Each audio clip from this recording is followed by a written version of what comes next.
Effect करते हैं sources of financing and sources of funds. जो फंड्स हमने क्रिएट किए हैं, कौन कौन से ऐसे फैक्टर्स है जो उनको इफेक्ट करते हैं। सबसे पहले कॉस्ट, हमने जो लोन लिया है उसकी जो इंटरेस्ट अमाउंट पे करना है, वो इंटरेस्ट अमाउंट हमारे लिए कॉस्ट है।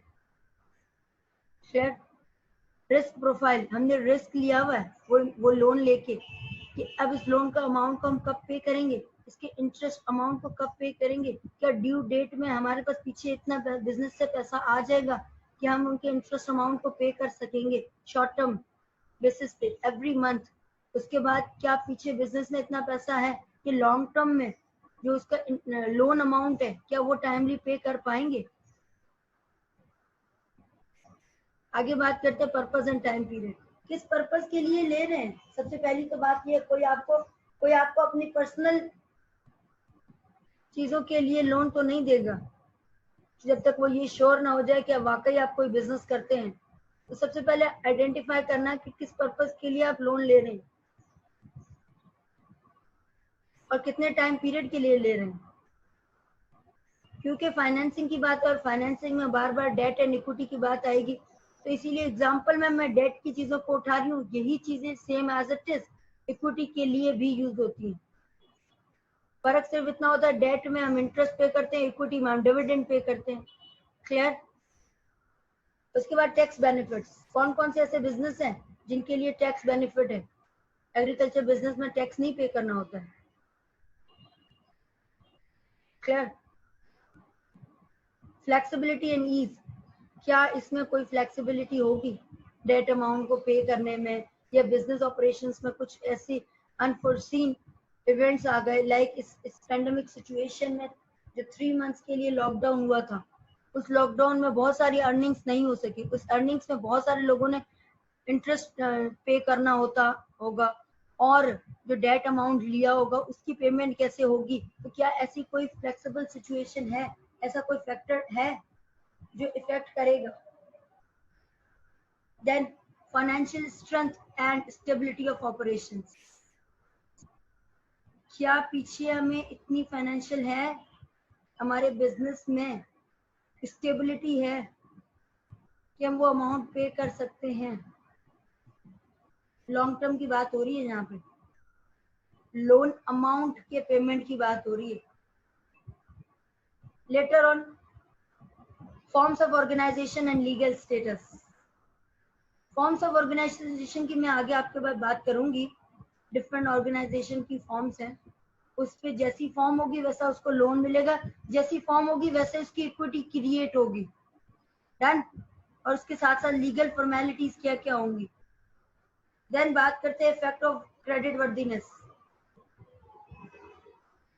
लॉन्ग टर्म लोन लिया हुआ है और वो चल रहा है, बिजनेस में आपकी वर्थ हो गई और with the passage of time worth इतनी अच्छी हो गई कि सामने वाले ने बोला कोई बात नहीं, लोन अमाउंट तुम भले जो हमने टाइम पीरियड डिसाइड किया भले उससे 1 साल बाद दे देना, क्योंकि तुम्हारा बिजनेस इतना अच्छा चल रहा है, कोई बात नहीं तुम रख लो। समझ आ रही है बात। सबसे पहली ये बात भी हो सकती है। सेकंड ये बात हो सकती है कि चलो जो अगले साल के लिए रखोगे उसके लिए इंटरेस्ट थोड़ा सा बढ़ा दोगे, या फिर कुछ फाइनेंशियल इंस्टीट्यूशन से आपने लोन लेना चाहा था और वहां पे आपको लोन नहीं मिला, लेकिन आपने बिजनेस स्टार्ट किया और उसकी क्रेडिट वर्दीनेस इतनी ज्यादा इंक्रीज हो गई और इतनी अच्छी स्टेबल क्रेडिट वर्दीनेस हो गई कि वही फाइनेंशियल इंस्टीट्यूशंस अब आपको ऑफर कर रहे हैं खुद से कि लोन चाहिए तो ले लो। समझ आ रही है बात। ये दो बहुत ही अपोजिट चीजें हैं और इसी को समझना है। ये हो गया एज क्रिएट करना।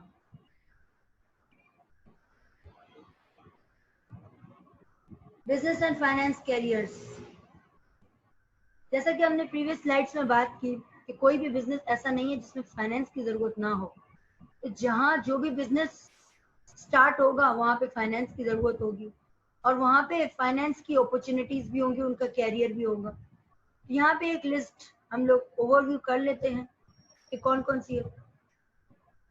एक्चुअलीज फोरकास्टेड करते हैं एक्चुअली प्रॉपरली, और इनका फोरकास्ट जो करते हैं वो प्रॉपरली एक्चुअल से मीट होता है। ये इतने एक्सपर्ट होते हैं, ये इतनी एक्सपर्ट स्टैटिस्टिक्स बना लेते हैं कि मोर और लेस वो एक्चुअल के इक्विवेलेंट होता है। अभी रिसेंट में मैंने एक टेंटेटिव आइडिया आपको दूं, रिसेंट में इंटरनेशनल ये बात आई थी कि एक पर्सन की स्पेन ऑफ लाइफ कितना होगा, ये एक्चुअलीज ने कैलकुलेट कर लिया था। उनके कुछ ब्लड सैंपल्स लेके और उनके जो टेस्ट आएंगे उनकी बेसिस पे, उनकी स्टैटिस्टिक्स पे बैठ के उन्होंने ये देखा कि इस स्पेसिफिक पर्सन की एज क्या हो सकती है, एक्यूरेट एज। समझ आ रही है बात? देन बात करते हैं अकाउंटेंट्स एंड ऑडिटर्स की।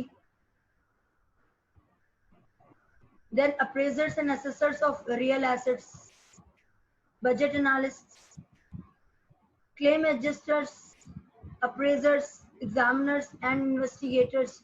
ये सारी चीजें फाइनेंस के पर्सपेक्टिव से बात हो रही है। Cost estimators, financial analyst and financial clerks. Then बात करते हैं बिजनेस फाइनेंशियल रिक्वायरमेंट्स की। इस स्लाइड्स में जो बातें हो रही है वो मोर और लेस पीछे एक्सप्लेन कर चुके हैं। तो वही बिजनेस एक स्टार्ट करना है, उसका लॉन्ग टर्म इन्वेस्टमेंट क्या, रिक्वायरमेंट क्या है, फाइनेंशियल बिजनेस फाइनेंशियल्स की रिक्वायरमेंट क्या है।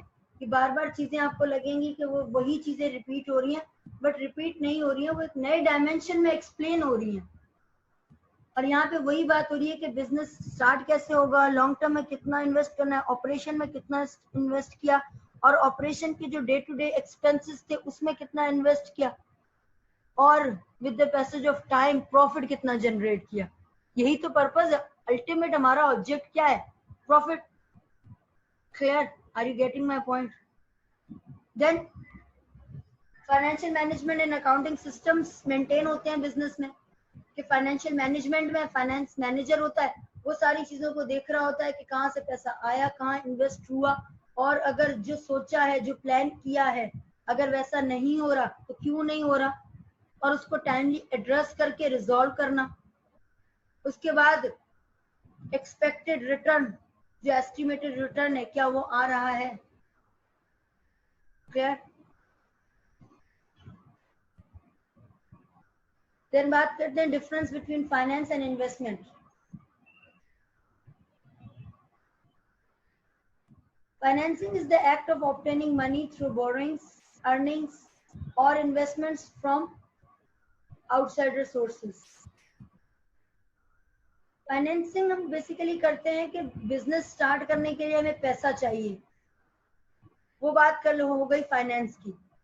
और इन्वेस्टमेंट की बात करें तो कोई पैसा हम कहीं पे लगा रहे, हमें उनकी ऑपरेशन से कोई सरोकार नहीं है, वो क्या बिजनेस कर रहा है, कैसे बिजनेस कर रहा है, किस तरीके से बिजनेस कर रहा है, ये हमें मतलब किसी किस्म की कोई फिक्र करने की जरूरत नहीं है। सिर्फ हमने वो पैसा वहां इन्वेस्ट किया और वहां से हमने जितना एक्सपेक्टेड रिटर्न है वो हमें मिल जाएगा। और यहाँ पे एग्जाम्पल में बात करें तो नेशनल सेविंग सेंटर्स हैं। तो ये सेविंग सेंटर्स क्या करते हैं, आपकी इन्वेस्टमेंट्स लेके अपने पास डिपॉजिट कर देते हैं और हमें नहीं बताते हमारा पैसा कहाँ इन्वेस्ट हो रहा है। खैर, बट ये कि हमें एक परफेक्ट अमाउंट ऑफ रिटर्न मिल जाता है। लेकिन फाइनेंसिंग में ये है कि हम खुद बिजनेस रन कर रहे हैं, ऑपरेशंस हम खुद मेंटेन कर रहे हैं, सारे काम हम खुद कर रहे हैं, सिर्फ हमें पैसा चाहिए।